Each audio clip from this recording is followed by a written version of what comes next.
할렐루야. 1980년 너무 잘 알잖아요. 광주에 민주화 운동이 일어나던 때였습니다. 신군부는 유혈 진압을 하였습니다. 근데 대한민국의 핏방울 비아리가 울려 퍼질 때 대한민국의 미래와 먹거리를 구성하였던 한 사람이 있었습니다. 그분은 바로 삼성의 이병철 회장이었습니다. 그때 그분은 일본 동경에서 요시다 시게로 총리의 경제특보 출신인 이나바 박사님을 만납니다. 이전에 일본은 1차, 2차의 오일 쇼크, 여러분 옛날 오일 쇼크 아마 연세 드신 분들은 기억날 겁니다. 이 오일 쇼크로 경제가 완전히 파탄에 이를 뻔하였습니다. 이때 이병철 회장께서는 이나바 박사에게 두 가지 질문을 하였습니다. 첫째는 어떻게 일본이 오일 쇼크를 회복하며 경제 강국으로 거듭날 수 있었습니까? 두 번째, 그리고 앞으로 일본 경제는 어떤 방향으로 갈 것이라고 전망을 하십니까? 당시 일본의 경제력은 미국 경제를 따라잡을 정도로 엄청나게 경제 대국을 이루었습니다. 미국의 하와이, 로스앤젤레스, 뉴욕의 막 거대한 빌딩들을 일본 사업가들이 막 사들이기 시작했거든. 이나바 박사가 뭐라고 대답을 했느냐? 일본의 경제 미래는 앞으로 반도체, 컴퓨터, 신소재, 광통신, IT 산업 쪽으로 갈 것이라고 전망을 예측해 주었습니다. 그때까지만 해도 이병철 회장께서는요, 반도체에 대해서 전혀 무지하였습니다. 이때까지 삼성은 삼성물산이 울산공업단지라든지 이걸로 이제 주가 이루어졌는데요. 그런데 이병철 회장께서 그런 이야기를 들었을 때 세미컨덕터, 이 반도체라고 하는 말에 그냥 필이 콱 꽂혔습니다. 그래서 그때 일본에서 자신의 책과 자료를 준비해 주는 사람이 있었는데, 일본에 있는 반도체에 대한 모든 자료를 다 모아서 한국으로 보냈는데 봤더니 라면 2박스 분량의 자료를 준비해서 보냈습니다. 그래서 이제 반도체를 연구하기 시작합니다. 중앙일보 경제부 기자들과 함께. 그리고 반도체 개발팀으로 하여금 이제 일본 공장에 가서 일본 반도체에 견학을 해오라고 지시를 하였어요. 근데 여러분, 일본의 반도체 회사들이 삼성 그 연구팀을 받아주겠습니까? 기술이 새나갈 수 있는데요. 그래서 안 받아주는 겁니다. 그러니까 한국의 반도체 개발팀들은, 삼성이죠, 일본 반도체 공장의 주변 호텔에다가 숙소를 얻어놓고 반도체 공장 그 호텔 유리창으로 쫙 망원경으로 보면서 그 반도체 공장의 구조부터 그렸다고 합니다. 또 어떤 자재가 공장 안에 들어가고 나가는가를 면밀하게 체크를 하였고요. 그리고 맨투맨으로 거기서 나오는 직원들에게 밥을 사주고 로비를 해서 조그마한 정보, 조그마한 지식을 빼내기 시작했습니다. 이병철 회장께서 어느 정도 확신을 가졌을 때 미국의 GE, 제너럴 일렉트릭 회사를 방문합니다. 그때 잭 웰치 회장이 이병철 회장을 완전히 애송이로 보았다는 것입니다. 한국의 대표적인 기업이라고 해봤자 설탕이나 비료, 과자나 양복기지 요런 거나 만드는 회장이니까 안심하고 그 회사의 모든 비밀, 또 내부 구조, 비밀 정보까지 보여주지 말아야 할 공장의 시설까지 다 보여주고 말았다는 것입니다. 거기서 이병철 회장은 확신을 가졌다는 것입니다. 그 샌프란시스코 실리콘밸리에 있는 반도체 공장 이런 회사에다가 연구팀을 파견합니다. 그러면 이제 회사에서 기본적으로 PPT 영상을 띄우면서 반도체 설계, 그림 이런 걸 좀 영상으로 보여줄 거 아니겠습니까? 그러면 삼성의 그 연구 개발팀들은 일부러 불필요한 질문까지 하고 다른 쪽으로 질문을 할 때 그 반도체 그림이나 설계 이런 것들 있잖아요. 이런 것들을 전부 다 메모해 가지고 왔다는 것입니다. 자, 이렇게 해서 얻은 부분적인 정보와 지식으로 이제 반도체 기술을 익히기 시작합니다. 그러나 반도체 공장을 지으려고 하고 사업을 하려고 하는데 전 임원들, 모든 계열사의 사장들이 다 반대를 하시는 겁니다. 왜냐하면 당시 삼성의 1년 총 수입액이 1억 달러였다는 것입니다. 그런데 그 반도체 사업을 하려고 하면 초기 투자금이 최하로 1억 불을 투자해야 되는 거예요. 최하로. 그리고 반도체는 비료나 설탕과는 달리 완전 제품을 만들어야 되는 것입니다. 불량품이 조금이라도 있어서는 수출이 막혀버립니다. 여러분, 한 번에 그냥 절달나버리면 1억 불이 금방 나가는. 그러면 이제 삼성의 모든 회사가 전멸을 할 수가 있어요. 그럼에도 불구하고 이제 한 사람의 그 결단이 얼마나 중요한지 몰라요. 이병철 회장께서는 사업을 추진하기로 결단을 하십니다. 그래서 마침내 1983년에 반도체 사업을 시작하겠다고는 도쿄선언, 이 동경에서 이제 홍석현 회장에게 이제 지시를 하는 겁니다. 우리는 그렇게 하겠다 하고 도쿄선언을 하게 되고, 마침내 용인 기흥에 바로 24시간 풀 가동을 해가지고 기흥에다가 반도체 공장을 세웁니다. 이런 이야기가, 그리고 이제 순조롭게 돈이 다 조달이 되어가지고 1억 불, 그때 당시로 1,000억입니다. 1,000억이 그냥 순조롭게 자금이 조성이 되어서 마침내 기흥의 시대를 이제 마련하게 되죠. 이런 일련의 이야기들이 이제 호암자전에 나오는 이야기들인데요. 초기에는 일본의 샤프라고 하는 회사로부터 이제 과외 수업을 받았습니다. 아무래도 여러분 학교를 안 다니면 여러분 공부하기 그러니까 이 과외 수업 받을 수 있잖아요. 그러니까 막 일본에서 샤프라고 하는 회사를 막 그냥 매국노 사업이라고 막 공격을 하고 막 했는데도 불구하고 그것이 여러분 로비입니다. 그것이 사업의 어떤 수완이라고 할 수 있죠. 외국의 기업으로부터 우리 반도체 이 모든 기술을 전수받는. 그런데 여러분 그 얼마가 지나고 나니까 샤프라고 하는 그 회사를 완전히 따돌려 버렸어요.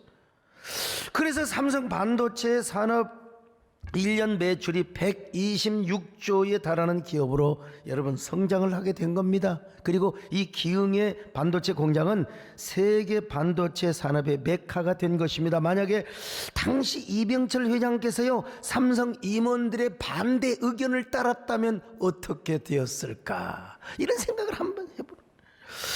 그러나 이병철 회장께서는 자신 안에 잠든 경제의 거인을 깨우기 시작. 그것도 뭐예요? 뭐 과자, 비료도 중요하지만 반도체라고 하는 이러한 그 거인의 뭐라고 할까요? 정신을 깨우게 한 것입니다. 언제부터? 그 거인은 1980년부터 깨어나기 시작합니다. 대한민국이 피로 물들고 있을 때에 그는 일본에서 대한민국의 먹거리를 구상하며 수십 년 후에 대한민국 국민의 먹거리를 계획하고 있었단 말입니다. 그래서 오늘의 삼성전자를 이룬 것입니다.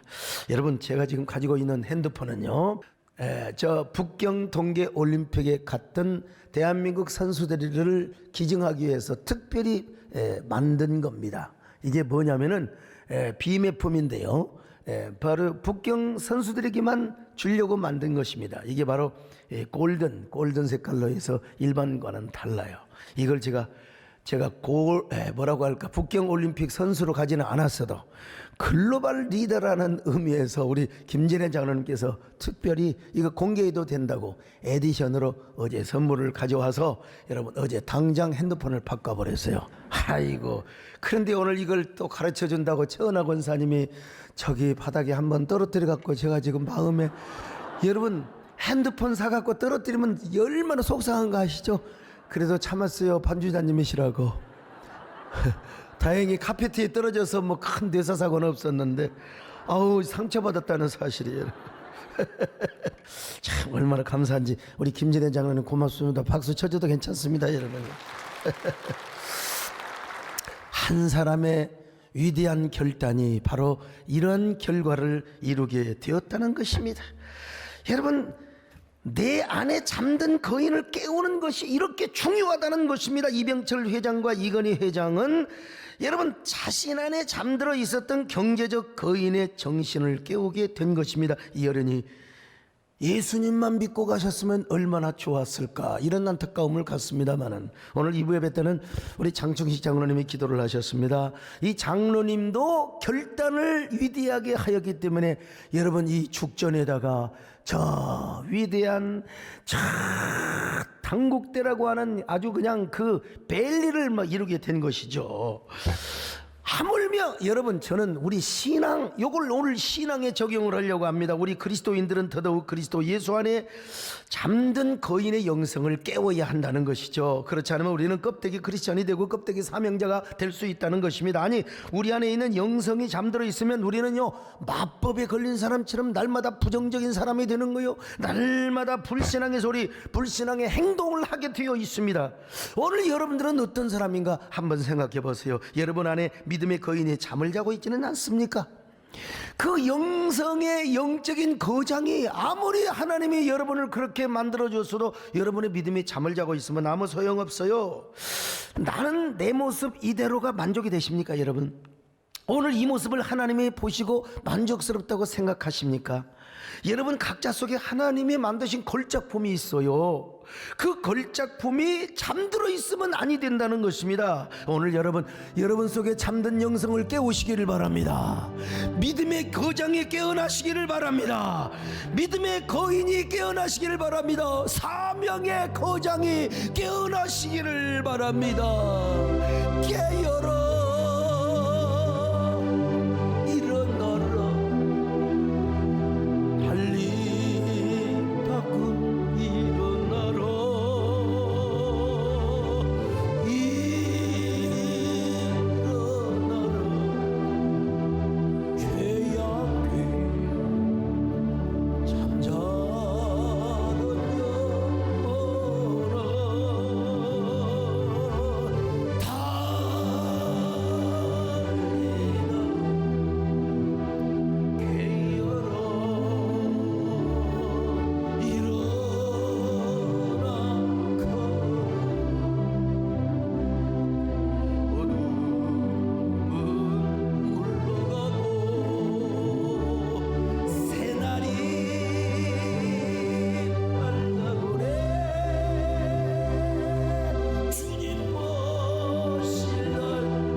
백성들이 가데스 바네아에 도착을 했습니다.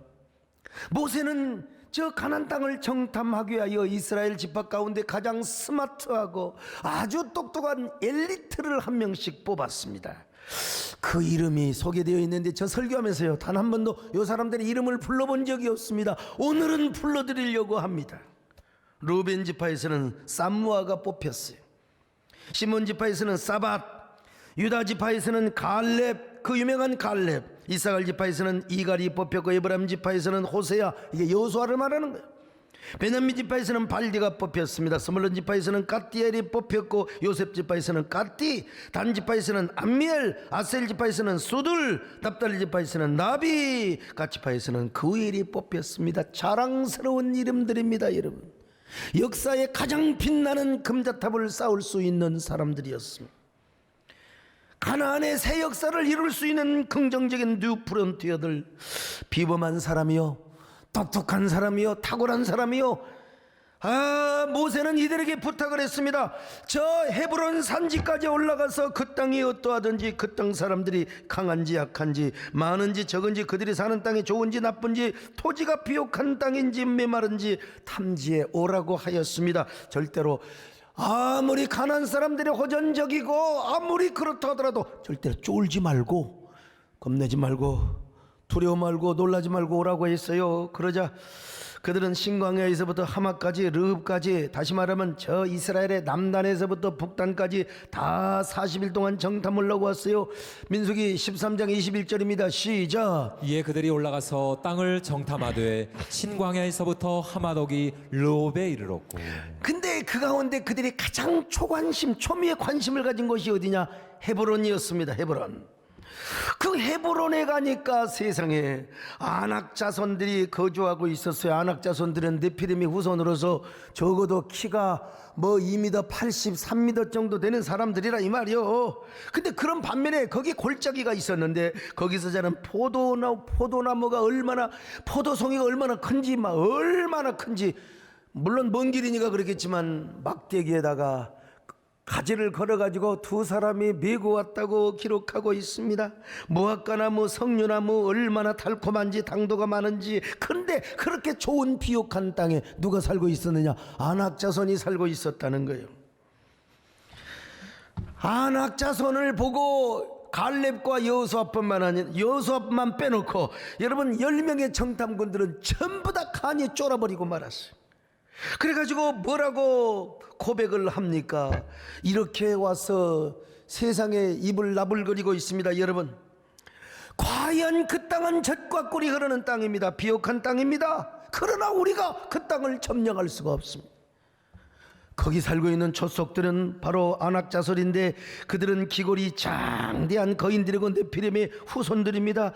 우리는 거기에 되면 메뚜기에 불과합니다. 우리는 절대로 그 땅을 차지할 수가 없습니다. 세상에. 자, 민수기 13장 27절로 28절 봅니다. 시작. 모세에게 말하여 이르되 당신이 우리를 보낸 땅에 간즉 과연 그 땅에 젖과 꿀이 흐르는데 이것은 그 땅의 과일이니이다. 그러나 그 땅 거주민은 강하고 성읍은 견고하고 심히 클 뿐 아니라 거기서 아낙 자손을 보았으며. 31절로 33절도 계속 볼까요? 시작. 그와 함께 올라갔던 사람들은 이르되 우리는 능히 올라가서 그 백성을 치지 못하리라. 그들은 우리보다 강하니라 하고 이스라엘 손 앞에서 그 정탐한 땅을 악평하여 이르되 우리가 두루다니며 정탐한 땅은 그 거주민을 삼키는 땅이요 거기서 본 모든 백성은 신장이 장대한 자들이며 거기서 네피림 후손인 아낙 자손의 거인들을 보았나니 우리는 스스로 보기에도 메뚜기 같으니 그들이 보기에도 그와 같았을 것이니라. 자, 그러자 이 부정적인 보고를 듣고 온 모든 이스라엘 백성들은 막 마법이 걸려버리는 거예요, 그냥. 예? 그러면서 막 모세를 향해 이렇게 원망합니다. 차라리 우리를 애굽에 두었더라면 우리는 편히 살다가 죽었을 텐데 왜 당신네들이 우리를 이 광야까지 와서 처자와 함께 광야에서 죽게 한단 말이요. 차라리 애굽으로 돌아갑시다. 차라리 애굽으로 돌아갑시다. 자, 민수기 14장 1절로 4절 시작. 온 회중이 소리를 높여 부르짖으며 백성이 밤새도록 통곡하였더라. 이스라엘 손이 다 모세와 아론을 원망하며 온 회중이 그들에게 이르되 우리가 애굽 땅에서 죽었거나 이 광야에서 죽었으면 좋았을 것을 어찌하여 여호와가 우리를 그 땅으로 인도하여 칼에 쓰러지게 하려 하는가? 우리 처자가 사로잡히리니 애굽으로 돌아가는 것이 낫지 아니하랴. 이에 서로 말하되 우리가 한 지휘관을 세우고 애굽으로 돌아가자 하매. 옛날에 신비한 동물 사전이라는 영화가 있었어요. 그 영화를 보면 한 마법사가 뉴욕에 도착합니다. 신비한 동물로 가득 찬 가방을 들고 왔습니다. 그런데 마법에 걸린 몇 마리 동물들이 가방에서 도망을 쳐버렸어. 온 도시가 마법에 걸려버려 수많은 사람들이. 지금 이스라엘 백성들이 그런 상황입니다. 그들은 열정탐꾼과 함께 맨날 메뚜기 타령 만나고 있는 거예요. 메뚜기 마법에 걸리고 거인 마법에 걸려가지고 메뚜기 콤플렉스, 거인 콤플렉스, 이거 얼마나 기가 막힐 일입니까? 여러분, 이런 그들을 바라보는 하나님의 심정이 얼마나 속이 상하셨을까? 이제 핸드폰 한 번만 떨어져도 속이 상했는데 근데 제 실수로 주는 걸 제가 살짝 잘못 받았어요. 최승자 시인은 그리하여 어느 날 사랑이여 라는 시에서 이런 아름다운 구절을 썼어요. 사랑한다는 것은 너를 위해 살아. 너를, 이건 내가 넣은 거요. 너를 기다리는 것이다. 자, 사랑하는 것은 너를 위해 살아. 너를 기다리는 것이다. 여러분, 이걸 나는 우리 신앙생활에 적용을 딱 이렇게 문장을 만들어 봤어요. 하나님을 사랑한다는 것은 하나님을 위하여 살아서 하나님의 은혜를 기다리고 약속이 성취되는 것을 기다리는 것이라고 말입니다. 우리가 하나님을 위해 살고 하나님의 언약이 이루어지는 걸 기다려야지 왜 그걸 못 참고 왜 자꾸 세상에 불평을 하고 무슨 온갖 육갑을 다 떠느냔 말이요. 하나님의 심정이 어찌했겠습니까? 이때 누가 나타납니까? 와우 힘내. 그때 마침 누가 나타나? 갈렙이 나타납니다. 타이밍, 절묘한 타이밍에. 갈렙은 절대로 마법에 걸리지 않고 그 영성에 잠들지 않았습니다. 오히려 그 믿음의 거장이 그 안에서 깨어나가지고 뭐라고 말한 줄 아십니까? 여러분, 그 땅은 심히 아름다운 땅이고 하나님이 약속하신 땅입니다. 하나님이 함께 하시면 그들은 우리의 밥입니다. 당장이라도 우리가 저 올라가서 그들을 칩시다. 그들의 신은 그들에게서 떠났고 우리 하나님은 우리와 함께 하십니다. 자, 민수기 13장 30절입니다. 시작. 갈렙이 모세 앞에서 백성을 조용하게 하고 이르되 우리가 곧 올라가서 그 땅을 취하자 능히 이기리라 하나. 여러분, 참 믿음이 얼마나 차이가 나요. 아니 똑같이 엘리트들이었어요. 뭐 대단한 차이가 너무 거기서 거기였습니다. 여러분, 출발할 때는 말이죠. 그런데 그 안에 있는 믿음의 거장이 잠들어 버리니까 열정탐꾼들은 완전히 쫄아가지고 말이죠. 이게 뭐야? 부정적인 사람이요, 불신앙의 사람이 되어버리고 말았어요. 그러나 갈렙이는 말이요, 자신 안에 있는 영적인 거장이 잠들지 않았어요. 꿈틀거렸어요. 가나안 땅을 돌아다니는 40일 동안 내내 가슴이 설레였습니다. 가슴이 뛰었습니다. 벅찼어요. 그리고 갈렙의 마음 안에 있는 거장의 믿음과 영성이 막 꿈틀거리니까 다른 사람이 갖지 않는 두 가지를 가지고 있었어요. 첫째는 뭐냐? 그들에게 전혀 다른 영적인 눈, 특별히 갈렙에게는 그에게는 전혀 다른 영적인 눈이 있었습니다. 똑같은 가나안 땅을 보고 똑같은 아낙 자손을 보았는데도 불구하고 10명의 정탐꾼들은 아주 부정적이고 불신앙적인 눈으로 그 땅을 정탐했습니다. 아낙 자손들이 크게 무섭기만 보였고 그냥 헤브론 성은 우리가 도저히 차지할 수가 없다고 스스로 절망해버리고 말았습니다. 그 10명이 그러는 사이에 미스터 갈렙은 어떤 사람이냐? 영적인 믿음의 눈이 있어요. 그 눈은 하나님의 은혜로 주셨어요. 하나님의 은혜로 은혜의 안경을 씌워주셨습니다. 그러니까 믿음의 눈으로 가나안 원주민을 볼 뿐만 아니라 아낙 자손의 후예를 어떻게 봤느냐? 째려봤어요. 저것들 말이야, 저것들. 그래서 그는 확신했습니다.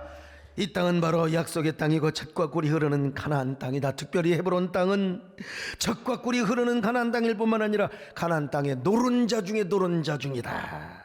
그러므로 하나님께서 허락해 주실 것이라고, 우리는 그 땅의 주인이 될 것이라고. 오늘 여러분 민수기 14장 6절로 9절 자 같이 봅니다. 시작. 그 땅을 정탐한 자 중 눈의 아들 여호수아와 여분네 아들 갈렙이 자기들의 옷을 찢고 이스라엘 손의 온 회중에게 말하여 이르되 우리가 두루다니며 정탐한 땅은 심히 아름다운 땅이라.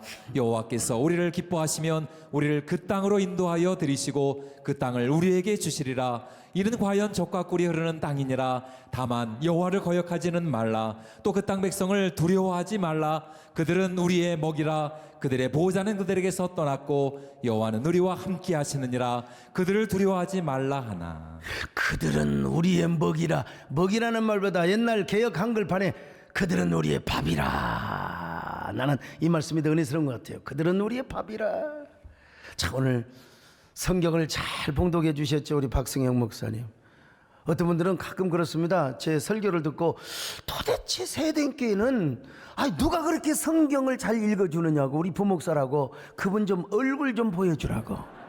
참 세상에, 내 설교가 은혜스럽다기보다 성경 읽어주는 게 더 은혜스럽다네. 세상에, 할렐루야. 석고대절을 해야 되겠네. 아무튼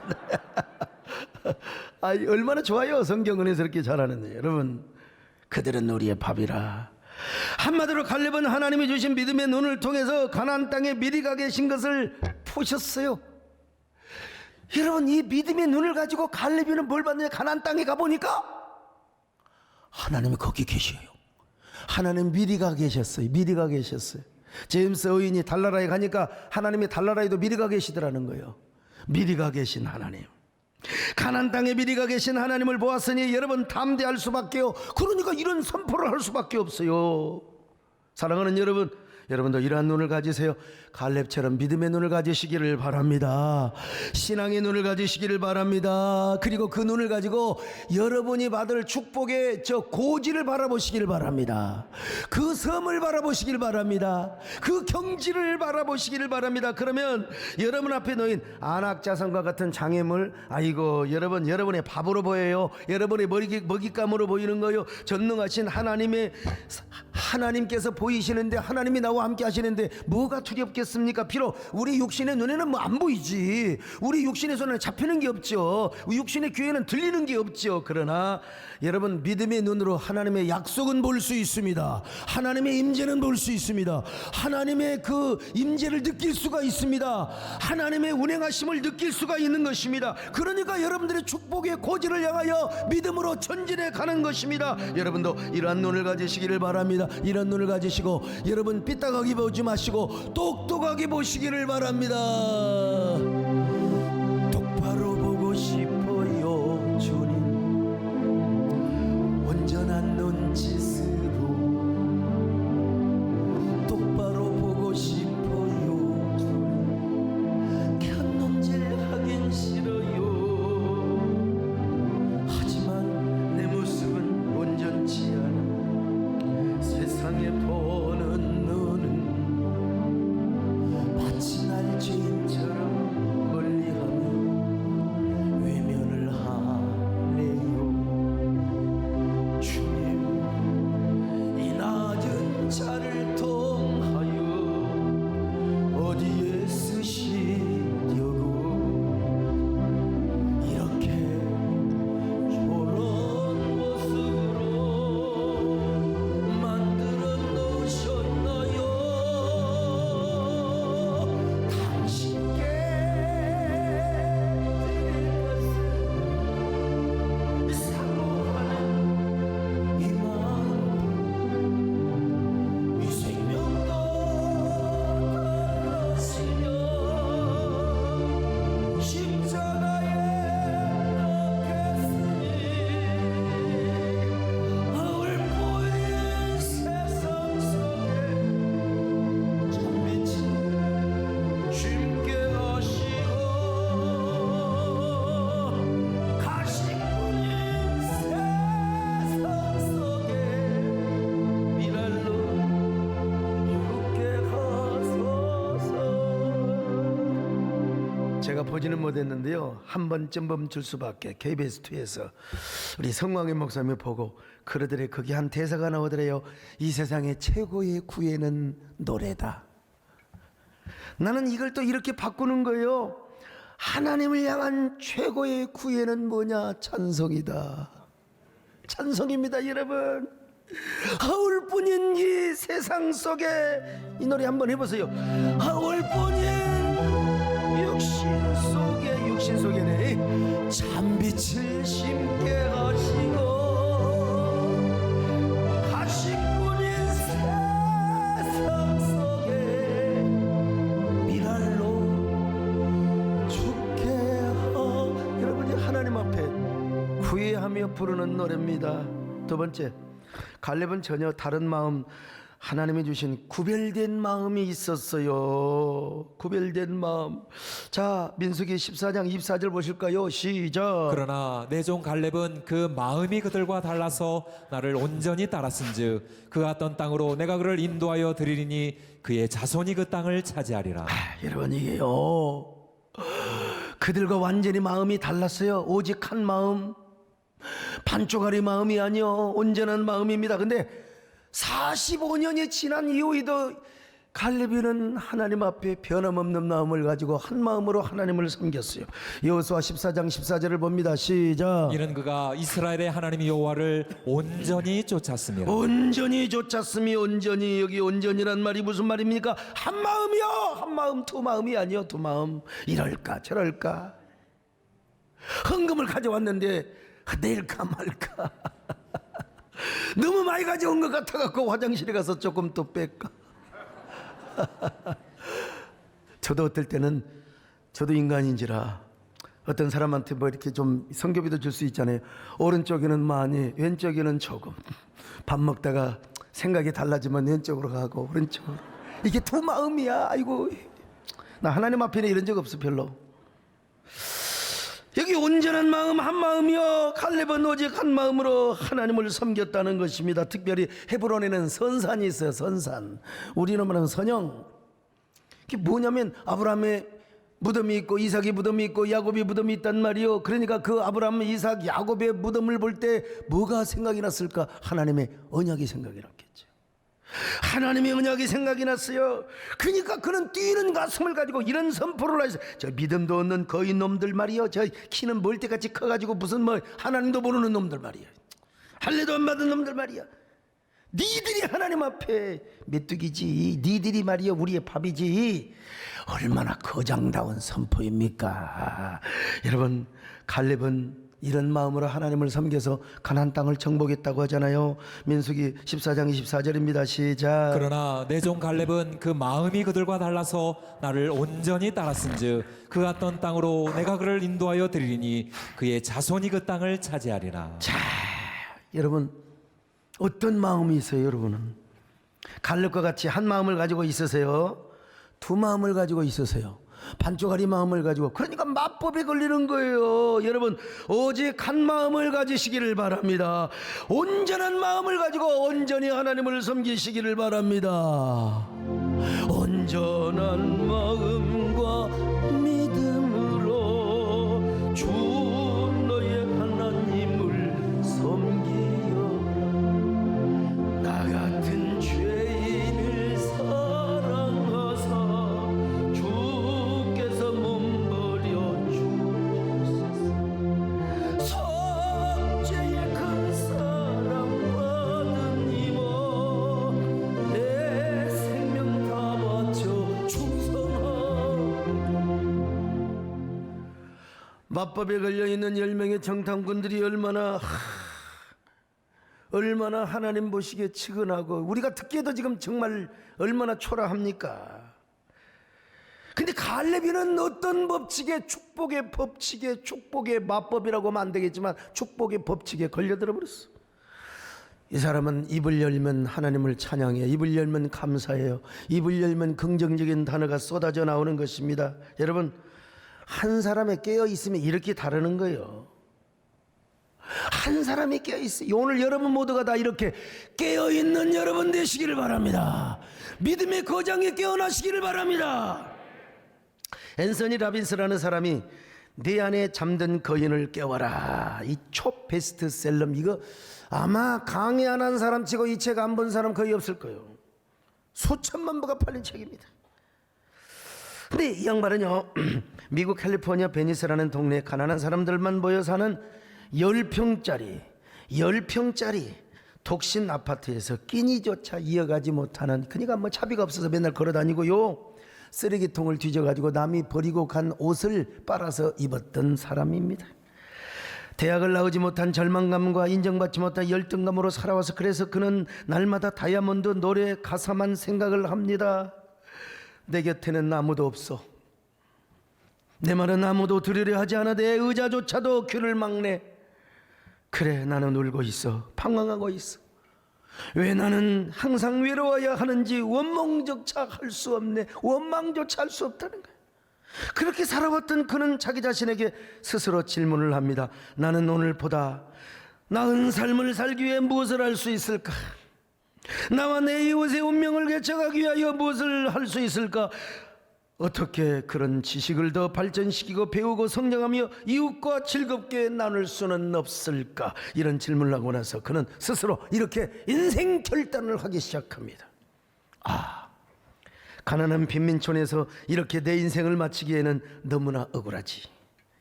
이제부터 나는 나의 모든 것을 바꿀 거야. 아무도 내 인생을 대신 살아주지 않아. 알았어? 나는 정신적으로, 감정적으로, 신체적으로 현재 눈에 보이는 것보다 훨씬 더 위대한 존재로 살아갈 수가 있어. 이젠 알았어. 나는 정말로 나 자신을 변화시키고 나의 운명도 변화시킬 수 있는 삶을 살 수가 있을 거야. 그런데요, 진짜 꿈 같은 일이 일어났어요. 꿈 같은 일이. 그렇게 변화하고 창조적으로 살리라고 결단했던 그가 그는 훗날 위대한 변화 심리학자로 성장합니다.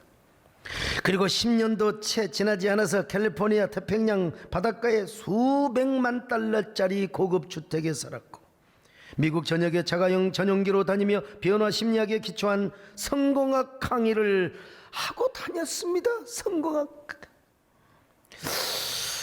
강연장에 도착을 하면요, 참 구름대처럼 많은 사람들이 전용기, 헬기, 전용기 비행기를 타고 다녔어요. 구름대처럼 많은 사람들이 모여들. 뿐만 아니라 그는 1997년 국제상공회의소가 선정한 세계에서 가장 위대한 인물 10인에 선정될 정도였습니다. 그의 강의의 골자는 이런 내용입니다. 다른 거 없어요.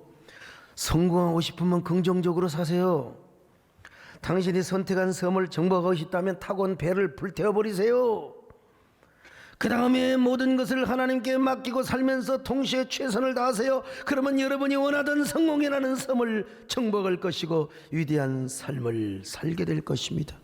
여러분, 한 사람의 결단이 이렇게 중요하다는 겁니다. 앤서니 라빈스는 자신만 성공한 것이 아니라 수많은 사람들로 하여금 성공하는 삶을 살도록 동기부여를 해주었습니다. 이병철 회장께서도 한 사람의 결단으로 삼성 반도체, 삼성전자를 통하여 대한민국의 위대한 먹거리, 정치하는 사람은 이런 거 알아줘야 됩니다. 여러분, 막 대기업을 막 그냥 억압하고 그러면 안 돼요. 물론 부조리가 있고 부패가 있으면 뭐 대한민국은 언제나 공정과 공평의 세상이죠. 그렇지만은 어쨌든 삼성 반도체 공장을 세울 때 미국에서 한 젊은이가 찾아와서 삼성에서 만든 반도체를 자기에게 꼭 공급해달라고 왔대요. 그 젊은이가 누구냐? 세상에 온 세상을 떠들썩하게 했던 스티브 잡스라는 사람이었답니다. 얼마 전 뉴스를 보니까 삼성 반도체가 현재 처리 속도보다 뭐 3,500배나 뭐 빠른 반도체를 개발했다고. 나는 그게 뭔 말인지 모르는데 아무튼 인터넷에 떠 있더라고요. 저는 아직도 큰명입니다. 여러분, 하물며 우리 그리스도인이겠습니까? 우리 배장용 장로님, 우리 그리스도인이겠습니까? 하나님께 부름받은 사명자들이겠습니까? 우리는 더 깨어나야지요.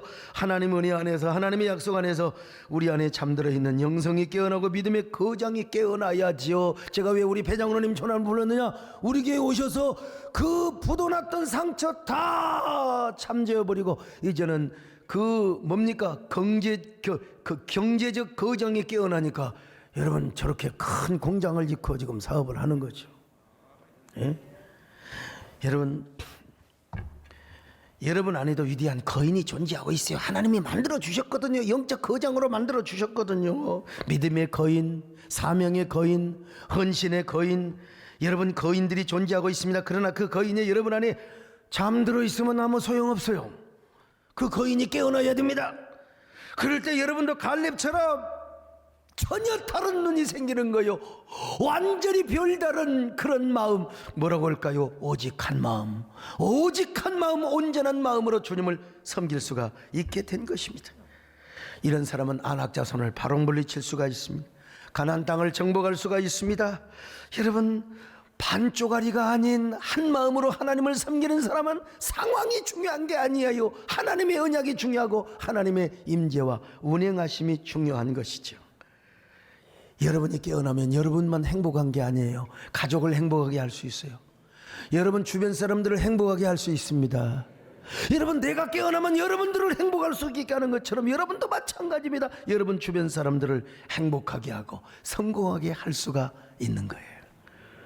오늘 여러분 어떤 사람이세요? 여러분 안에 존재하는 거인이 잠들어 있습니까? 아니면 깨어 있습니까? 여러분 안에 잠들어 있는 거인을 깨우시기 바랍니다. 말씀으로 깨우세요. 은혜로 깨우세요. 여러분의 믿음의 도전으로 깨우시기를 바랍니다. 여러분, 그러시다면 우리 모두 하나님 앞에 구애의 노래를 한번 또 불러보십시다.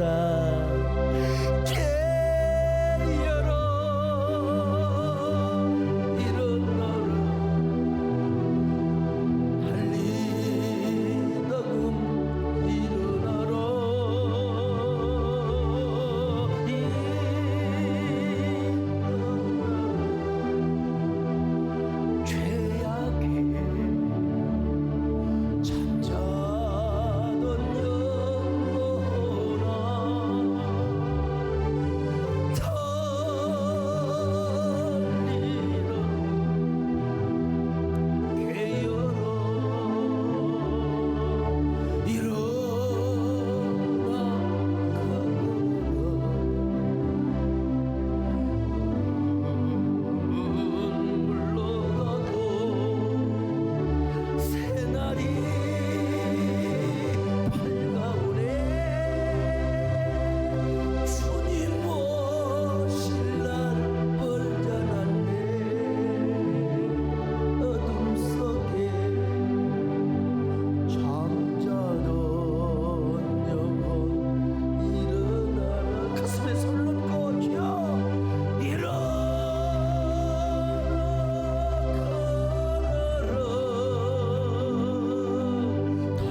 어떤 사람입니까? 겉은 번지르르하지만 내 안에 있는 영적 거장이 잠들어 아니 죽어있지는 않습니까? 그 영적 거장이 썩은 냄새를 풍기며 내 안에 시체로 존재하지는 않습니까? 주여, 내 안에 있는 영적 거장이 깨어나게 하옵소서. 일어나게 하옵소서. 꿈틀거리게 하옵소서.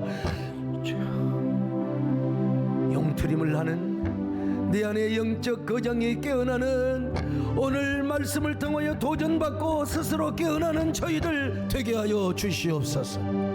그리하여 이제 온전한 눈빛과 온전한 하나님이 주시는 눈으로 온전한 마음으로 하나님을 섬기며 가나안 땅을 정복하게 하여 주옵소서. 오미크론 이거 중요하지 않습니다. 우리가 최선은 다하되 두려워하지 않게 하여 주옵소서. 우리 함께 한 1분 동안 기도합니다. 아멘.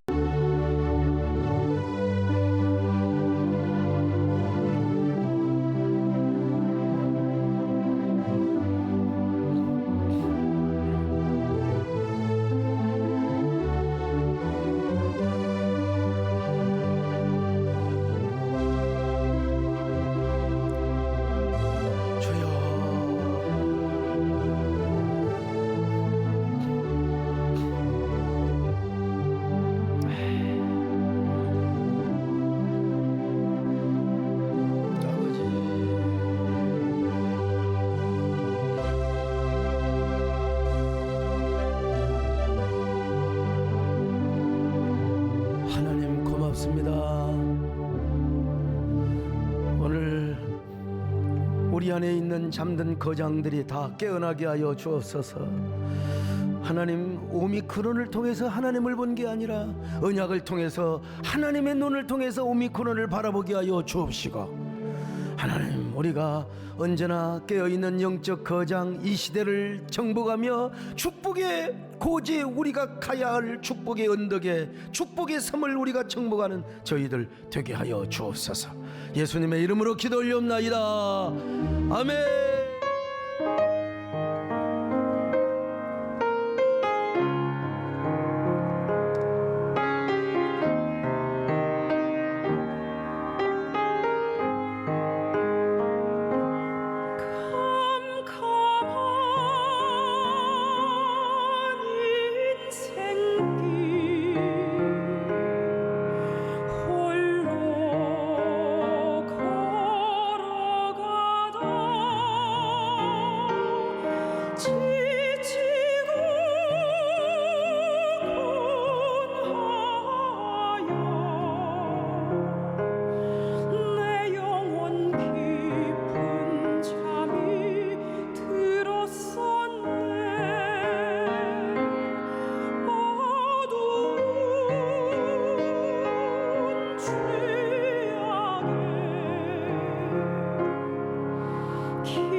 안녕하세요. 삼교구 홍현정 성도입니다. 저는 어린 시절 일찍 어머니를 여의고 사남매의 엄마가 되어야 했습니다. 그래서 저는 책임감과 나는 홀로 강해지지 않으면 안 된다는 자기 이로 뭉쳐 20, 30대를 보냈습니다. 그러던 중 가장 먼저 결혼한 막내 동생이 1년여간 힘든 시간을 보내고 있었습니다. 저는 연약한 동생을 잃게 될까 봐 두려웠습니다. 그런데 동생이 세해된 교회를 다니기 시작하면서부터 눈에 띄게 변해가기 시작했습니다. 약한 줄 알았던 동생이 점점 강해졌습니다.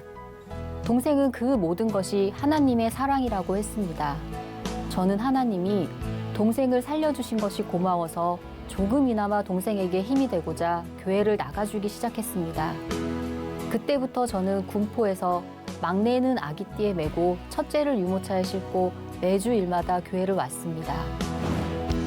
코로나가 터지고 다니던 직장이 폐업을 했습니다. 그런데 평소 이사를 가고 싶던 아파트를 선계약하고 살던 집이 매도가 되지 않아 걱정을 하고 있었습니다. 그때 동생이 제게 언니 선불 감사헌금을 하는 건 어때? 잘 모를 때는 주의 종의 말에 순종하는 것도 필요해 라고 조언을 해줬습니다. 이전까지 감사헌금을 제대로 해본 적이 없었는데 그 말에 바로 대답이 나왔습니다. 그리고 주일 예배를 마치고 목사님이 지나가시는 순간 저도 모르게 목사님 기도해 주세요 하고 외쳤습니다. 그러자 목사님께서 제 머리를 탁 치시며 기도를 해주셨는데 순간 무언가 따뜻한 마음이 제 가슴을 가득 채웠습니다. 그리고 100일간 새벽 기도를 시작했습니다. 잔금일이 15일도 남지 않은 상황에서 집은 매도되지 않았지만 이상하게 마음이 너무 편안했습니다. 그렇게 주님께 맡기자 하나님께서 역사하시기 시작했습니다. 너무 간절한 마음에 절친한 후배에게 부탁을 했지만 거절당했습니다. 처음에는 그 거절이 너무 마음 아팠지만 하나님께서 세상적인 관계에 의지하지 말라고 하시는 것 같았습니다. 그런데 급한 마음에 투자한 투자회사가 불법 자금 세탁 업체와 연계되어 출금이 묶이게 되었습니다. 11월 30일에 잔금을 치러야 하는데 12월 초에 지급된다는 공지가 떴습니다. 엎친 데 덮친 격으로 주택담보대출도 지급이 거절될 수 있다는 것입니다. 저는 간절한 마음에 새벽마다 하나님께 기도했고 제 절박한 사정을 아시는 집사님과 수많은 분들이 함께 기도해 주셨습니다. 그 와중에 27일 카드값과 공과금을 내는 날이 다가와 드립니다. 감사합니다.